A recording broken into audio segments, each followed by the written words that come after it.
Today we're diving into a topic at the heart of Catholic faith and tradition: spiritual warfare. What does it mean? Why is it so important? And how can Catholics engage in this unseen battle with confidence? Our guide for today's discussion is Charles Fraun, author of Slaying Dragons. Fraun offers powerful insights drawn from scripture, church teachings, and modern exorcist accounts. He reveals how spiritual warfare impacts us daily, and what we, as Catholics, can do to protect our souls. Spiritual warfare is the constant, invisible battle between good and evil, God and Satan, fought within our souls.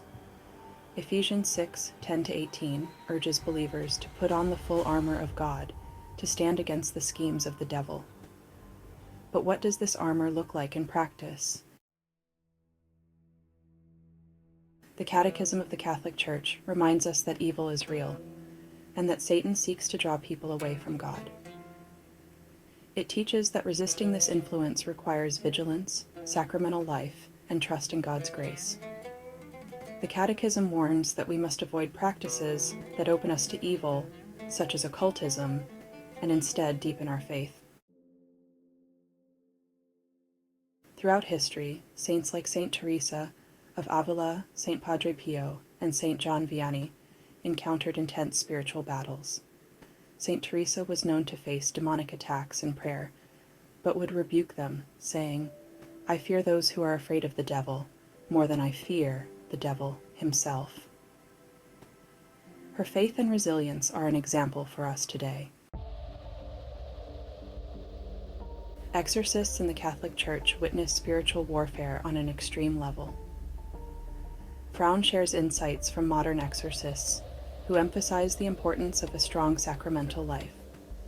Exorcists warn that our choices matter, avoiding spiritual practices that weaken our souls, such as occultism, keeps us strong in faith.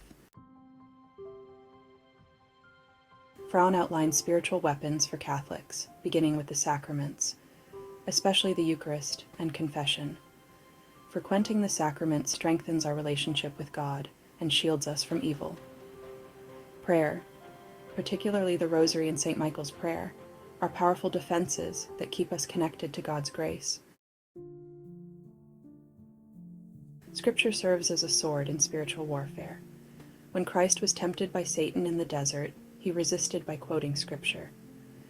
In the same way, memorizing and meditating on passages like Ephesians 6 and Psalm 23 can strengthen us in times of temptation or doubt. Fraun warns against the growing popularity of occult symbols and practices in today's media. The Catechism condemns all forms of divination and magic as grave sins.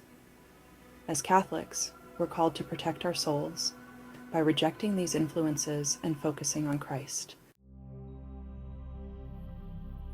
Catholics have long used prayers like the St. Michael Prayer and the Guardian Angel Prayer for spiritual protection.